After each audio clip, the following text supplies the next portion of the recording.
Hi students, आज हम goodwill की जो अकाउंटिंग ट्रीटमेंट है वो सीखने वाले हैं। मतलब कोई भी पार्टनर रिटायर हो रहा है या किसी भी पार्टनर की डेथ हो गई है तो गुडविल कैसे कैलकुलेट करना है वो सीखने वाले हैं। गुडविल की जो एंट्री है वो यहाँ पे बहुत ही इजी है। ठीक है, आपको कोई भी प्रॉब्लम नहीं आएगा गुडविल कैलकुलेशन के लिए। ठीक है, तो सिंपली जैसे हम फिफ्थ लेसन में करते थे ना कि सबसे पहले ओल्ड गुडविल जो होती है ना उसको रिटर्न ऑफ करना होता है ओल्ड P&L रेशियो में। जब हम एडमिशन ऑफ पार्टनर कैलकुलेट करते थे ना तब भी हमने वैसा ही किया था। पहले ओल्ड गुडविल को रिटर्न ऑफ करना होता है ओल्ड P&L रेशियो में। ठीक है, मतलब जो हमें क्वेश्चन में बैलेंस शीट दी हुई होती है ना उसमें जो गुडविल होगी उसको रिटर्न ऑफ कर देंगे। तो यहाँ पे भी सेम करना है, तो आपको रिटर्न ऑफ की एंट्री आती है। सो क्विकली यहाँ पे हम लिख लेंगे। So number 1, old goodwill which is shown in the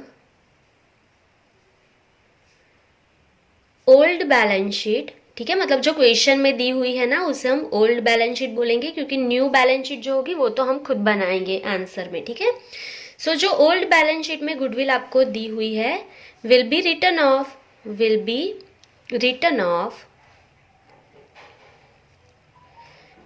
in old P&L ratio. तो एडमिशन ऑफ पार्टनर था तब भी हम यही करते थे, अभी भी हमें यही करना है कि जो बैलेंस शीट में गुडविल होगी ना उसे हमें ओल्ड P&L रेशियो में पहले डिस्ट्रीब्यूट कर देना है। तो आपको मैंने तब भी सिखाया था कि ओल्ड P&L रेशियो में हमें क्यों इसको देना है।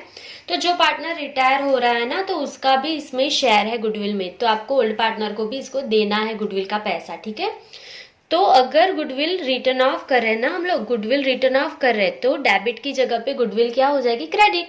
तो डेबिट कौन होंगे, सारे पार्टनर्स। ठीक है, जो भी पार्टनर है ना वो सारे कैपिटल या करंट जो भी अकाउंट होगा वो सारे पार्टनर का कैपिटल या करंट अकाउंट डेबिट, और गुडविल जो है डेबिट की जगह पे क्रेडिट हो जाएगा क्योंकि रिटर्न ऑफ हो रहा है। ठीक है, तो बहुत सिंपल है। तो यहाँ पे हम लिख लेंगे ऑल पार्टनर्स कैपिटल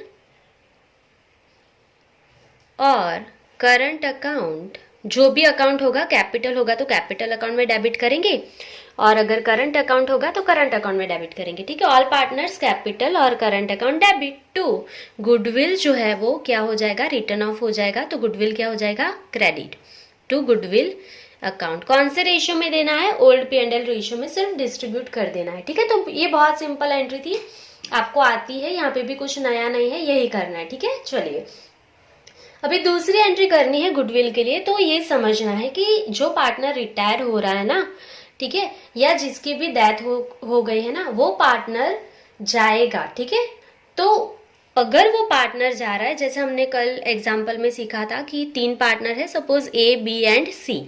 ठीक है, अगर सी रिटायर हो रहा है ना, अगर सी रिटायर हो रहा है तो उसका जो शेयर है प्रॉफिट में वो देके जाएगा A एंड B को देके जाएगा, या दोनों में से किसी एक को देके जाएगा। उसका शेयर वो लेके थोड़ी जगह प्रॉफिट का शेयर देके जाएगा, या तो दोनों को देके जाएगा या तो किसी एक को देके जाएगा, जिसको लेना होगा वो। ठीक है, वो तो हम सब में देख लेंगे। अभी के लिए समझो कि सी जो है पार्टनर वो उसका शेयर देके जा रहा है A एंड B को, अगर देके जा रहा है तो उसके बदले में सी को क्या मिलेगा, गुडविल मिलेगा।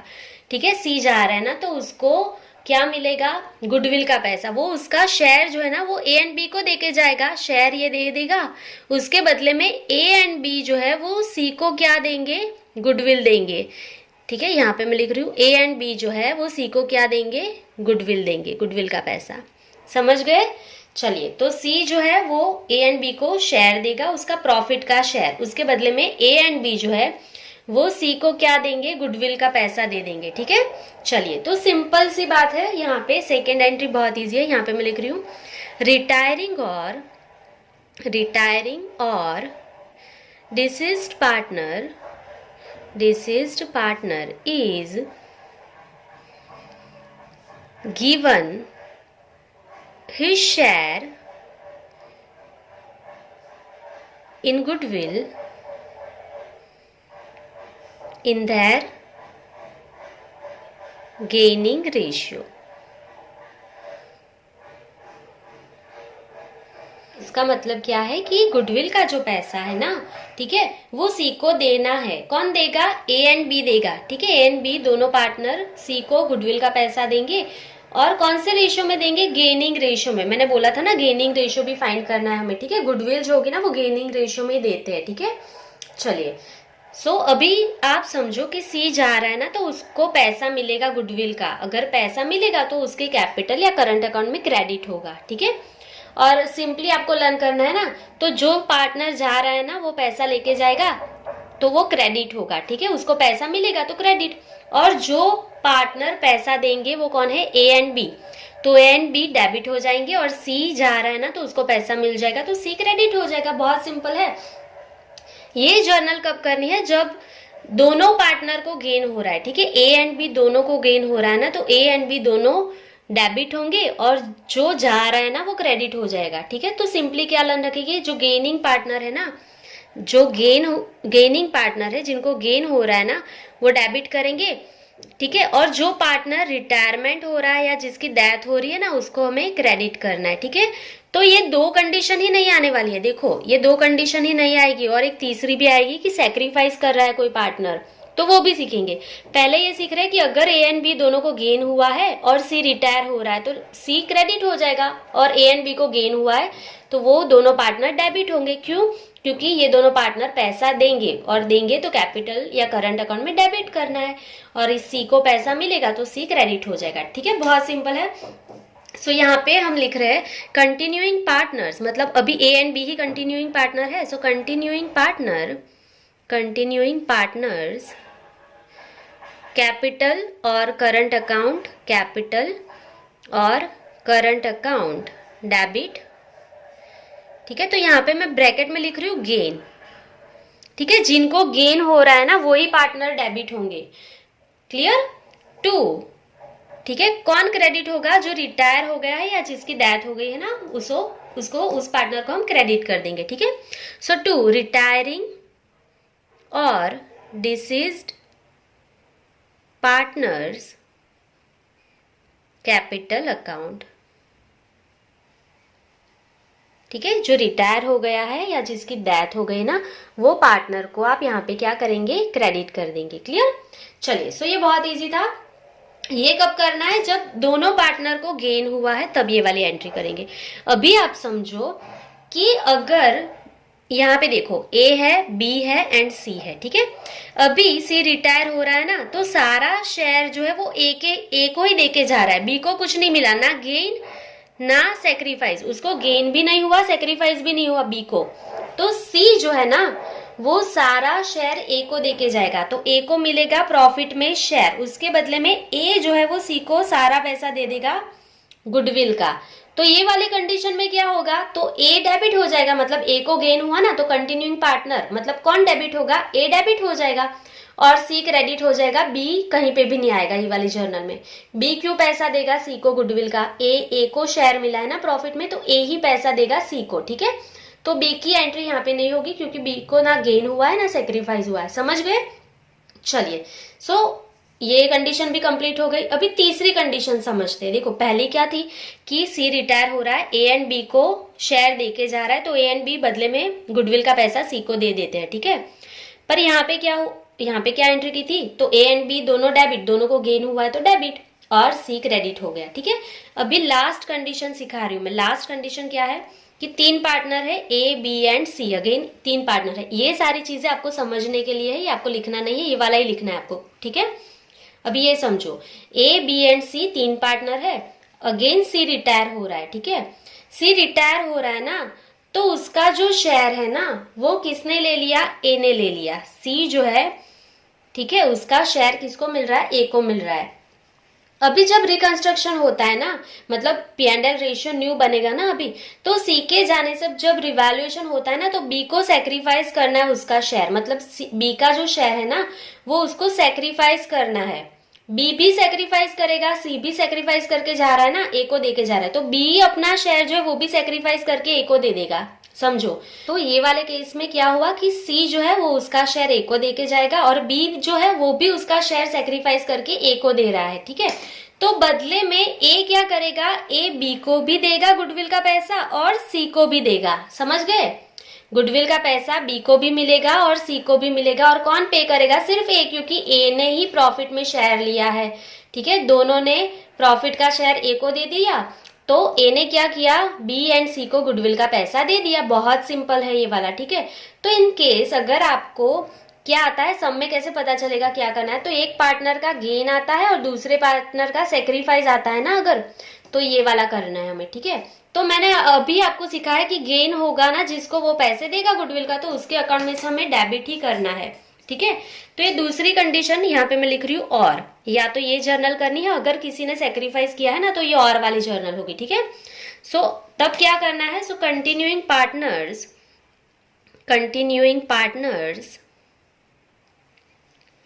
कैपिटल और करंट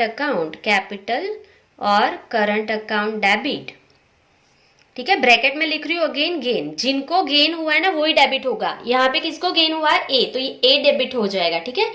जो सेक्रीफाइस किया है जिस पार्टनर ने, उसको भी गुडविल का पैसा मिलेगा तो क्रेडिट करना है, ठीक है। मतलब गेन हुआ है वही डेबिट होगा, जिसने सेक्रीफाइस किया वो क्रेडिट, और जो पार्टनर रिटायर हो गया है, जिसकी डेथ हो गई, वो भी क्रेडिट होता है, ठीक है। बहुत सिंपल है, लर्न हो ही जाएगी आपको। सो टू कंटिन्यूइंग पार्टनर्स कैपिटल और करंट अकाउंट, और ब्रैकेट में क्या लिखेंगे, सेक्रीफाइस। जिन्होंने सेक्रीफाइस किया है ना वो क्रेडिट ही होता है, जिन्होंने सेक्रीफाइस किया वो क्रेडिट ही होगा, ठीक है। क्यों, क्योंकि उसको गुडविल का पैसा मिलेगा, उसने सेक्रीफाइस किया है तो। एंड टू, कौन गया यहाँ से, देखो ए डेबिट हो जाएगा, बी क्रेडिट, एंड सी जा रहा है ना तो सी तो क्रेडिट ही होगा, उसको तो पैसा मिलेगा ही गुडविल का। सो अगेन टू रिटायरिंग, अगर सी रिटायर हो रहा है या तो उसकी डेथ हो गई है, सो टू रिटायरिंग और disease partners capital account. So that's it, बस ये 3 जर्नल ही लर्न करनी है गुडविल के लिए, बहुत ही सिंपल है। मैं क्विकली एक्सप्लेन कर देती हूँ आपको। सबसे पहले ओल्ड गुडविल को रिटर्न ऑफ करेंगे, सो गुडविल डेबिट की जगह पे क्रेडिट हो जाएगा। तो डेबिट कौन, सारे पार्टनर, ठीक है। ए बी सी है तो तीनों तीन डेबिट, क्योंकि ओल्ड गुडविल में सी का भी शेयर है, उसको भी मिलना चाहिए पैसा। सेकंड में देखना है, अगर दोनों पार्टनर ने गेन किया है या किसी एक पार्टनर ने गेन किया है और दूसरे पार्टनर ने सेक्रीफाइस नहीं किया है, तो जिन्होंने गेन किया है ना वो डेबिट हो जाएगा और जो जा रहा है ना वो क्रेडिट हो जाएगा। मैं तो ऐसे ही लर्न रखती हूँ, जो जाएगा वो क्रेडिट, ठीक है, क्योंकि वो पैसा लेके जाएगा गुडविल का, तो वो क्रेडिट, उसको पैसा मिलेगा तो उसका कैपिटल अकाउंट क्रेडिट हो जाएगा, ठीक है। और अगर किसी ने सेक्रीफाइस किया है ना, तो जिन्होंने गेन किया है वो डेबिट, क्योंकि वो पैसा देगा, और सेक्रीफाइस जिसने किया है ना उसको गुडविल का पैसा मिलेगा तो वो क्रेडिट, एंड जो जा रहा है वो तो ऑब्वियसली क्रेडिट ही होगा। बहुत ही सिंपल है। आई होप कि आपको अच्छे से लर्न हो गई होगी। अगर आपको कुछ डाउट आता है तो कमेंट कर देना, मैं रिप्लाई करने का ट्राई करूंगी, ठीक है। चलिए, सो ये कंप्लीट गुडविल का जो इफेक्ट था वो हो गया। अभी कुछ नया टॉपिक सीखना है हमें, तो इसके लिए ये जो चीजें यहाँ पे मैंने लिखी है ना वो आपको नहीं लिखनी है, ठीक है। चलिए, सो यहाँ पे एक सिंपली मैं एक लाइन ड्रॉ कर रही हूँ, क्योंकि ये वाली चीजें आपको नहीं लिखनी है, ये सिर्फ समझने के लिए थी। चलिए, तो अभी आपको जो पार्टनर जाएगा ना उसको पे करना है, ठीक है। तो कैसे पे करना है, तो यहाँ पे हम लिख रहे हैं उसकी condition. So the amount payable, चलिए थोड़ा नीचे से लिखती हूँ तो आपको दिखेगा। The amount payable to the retiring partner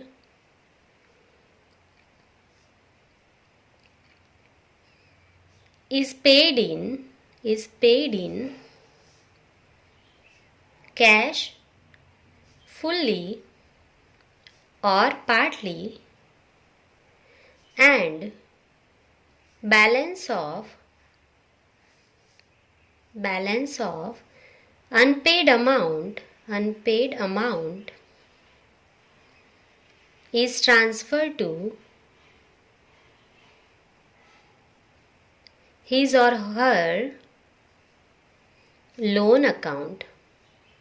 चलिए, सो बहुत सिंपल वे में यहाँ पे मैंने आपको लिखा है कि जो पार्टनर जा रहा है ना, यहाँ पे सपोज सी जा रहा है, अगर सी रिटायर हो रहा है या सी की डेथ हो गई है ना, तो आपको सी को पैसा पे करना है। अब तक का जितना भी उसका शेयर था ना, प्रॉफिट में, जो भी रिजर्व्स में, जो भी है, कैलकुलेशन सारा करेंगे हम लोग। फिर लास्ट में सी को जो भी पे करना है ना अमाउंट, ठीक है।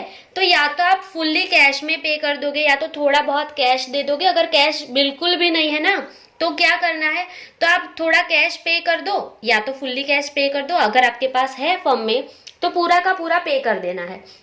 अगर नहीं है तो पार्टली कैश पे करोगे, मतलब अगर उसको 2 लाख पे करने, अगर आपके पास 20,000 है फर्म में तो पहले आप 20,000 ही पे कर दोगे और बाकी का जो पैसा उसको पे करना है ना, जो अनपेड है आपने पे नहीं किया उसको आपको लोन ही रखना है।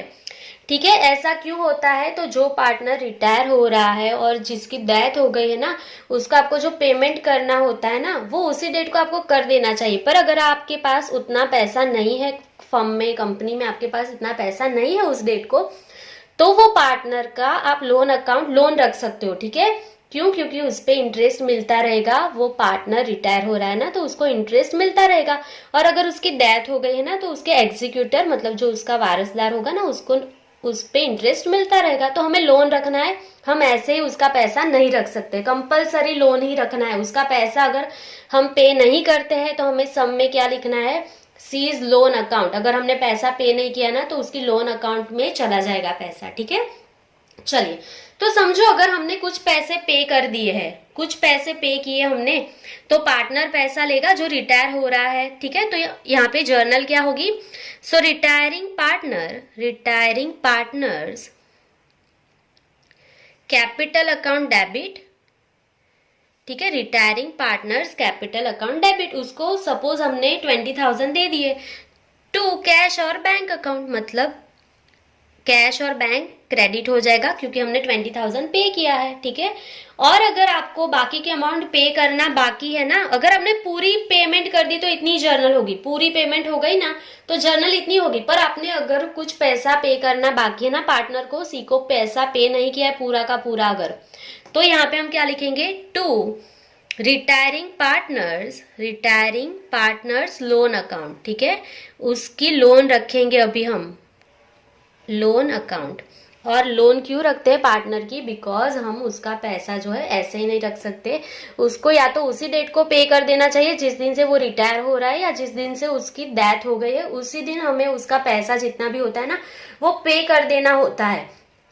पर किसी की डेथ जो है वो बोल के नहीं आती है कि हाँ इस डेट को ये मर जाएगा। रिटायरमेंट तो फिर भी पहले से पता रहता है, पर जब डेथ होती है ना तो पहले से पता नहीं रहता ना कि इस डेट को उसकी डेथ हो जाएगी। तो तब जरूरी नहीं होता कि फर्म के पास उतने पैसे अवेलेबल हो उसको पे करने के लिए, तो उस कंडीशन में हमें उसकी लोन रखनी है। ठीक है। और उस पे उसको इंटरेस्ट देना कंपलसरी होता है। ठीक है। अगर आपको सम में नहीं बोला है ना इंटरेस्ट का रेट, तो आपको कंपलसरी 6% देना ही देना है। ठीक है। तो इसके लिए ये एमसीक्यू में भी आएगा। सो इसके लिए यहाँ पे सिंपली एक नोट लिख रहे हैं, if the rate of interest, अगर आप पे कर रहे हो ना सारे पैसे यहाँ पे तो कोई इश्यू नहीं है, तो लोन आएगा ही नहीं। ठीक है।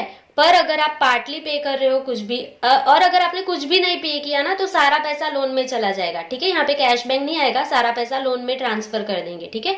और अगर कुछ अमाउंट पे की कुछ बाकी है तो जो बाकी है ना वो लोन में चला जाएगा। और जो अमाउंट आपकी लोन में गए ना उस पे आपको अगर रेट ऑफ इंटरेस्ट नहीं बोला है ना सब में, तो आपको कंपल्सरी 6% देना ही देना है।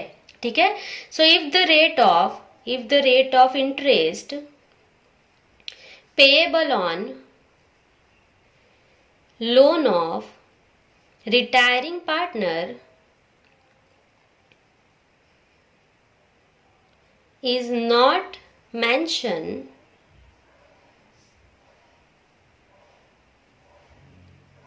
in the partnership deed, ठीक है, पार्टनरशिप डीड में नहीं लिखा, मतलब अगर आपको सम में नहीं दिया है, then 6% interest will be given. तो कंपलसरी आपको 6% इंटरेस्ट उसको देना ही देना है। आप उसका पैसा ऐसे ही नहीं रख सकते हो, उसको आपको लोन के तरीके से ही रखना है और उस पर 6% इंटरेस्ट उसको देते रहना है जब तक आप पैसा पे नहीं कर देते उसका, तब तक। ठीक है। चलिए, सो सिर्फ इतना ही हमें सीखना था ये वाले लेसन में। ये तो बहुत इजी है। गुडविल तो आपको अभी ही लर्न हो गया होगा। आई डोंट थिंक कि आपको एक्स्ट्रा मेहनत करना है गुडविल के लिए, बस यही है, इतना ही है।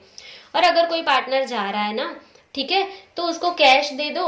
अगर देखो कैश कितना देना है, पूरा देना है, पार्टली देना है, वो सारा हमें एडजस्टमेंट में सब में दे ही दिया होगा। तो हमें कुछ भी मेहनत नहीं करना है, एडजस्टमेंट में दे दिया होगा 20,000 पे करो तो कर देंगे, बाकी की जो अमाउंट होगी वो लोन रख देंगे, हमें कुछ नहीं करना है। और अगर नहीं बोला एडजस्टमेंट में कैश पे करना है तो सारी की सारी अमाउंट हम लोन में ट्रांसफर कर देंगे। बहुत सिंपल है ये वाला, ठीक है।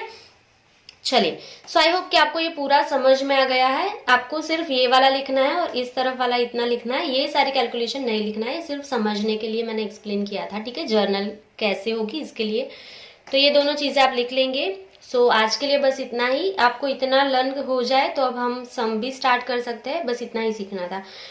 बाकी की जो जर्नल है ना, जो रिवैल्यूएशन के टाइम पे होती है वो सेम ही यहाँ पे होगी, तो हम रिपीट नहीं कर रहे हैं ये वाले लेसन में अगेन, क्योंकि एक्यूमुलेटेड रिजर्व, प्रॉफिट लॉस, ये सारी जो चीजें हमने फोर्थ लेसन में सीखी, फिफ्थ लेसन में सीखी थी ना, वो सारी यहाँ पे सेम ही है। तो हम डायरेक्टली उसको सम में देख लेंगे, आपको तो आता ही है, वो फिफ्थ में भी सीखा, फोर्थ लेसन में भी सीखा था वो सारी जर्नल, तो उसको रिपीट नहीं कर रहे। अगर आपने नहीं सीखा है ना तो फिफ्थ लेसन में देख लो, या फोर्थ लेसन में मैंने वीडियो अपलोड किया है वहां से देख के सीख लेना, क्योंकि सिक्स्थ लेसन में भी वही काम आएगी, सिर्फ गुडविल का चेंज होगा, वो ये रहा।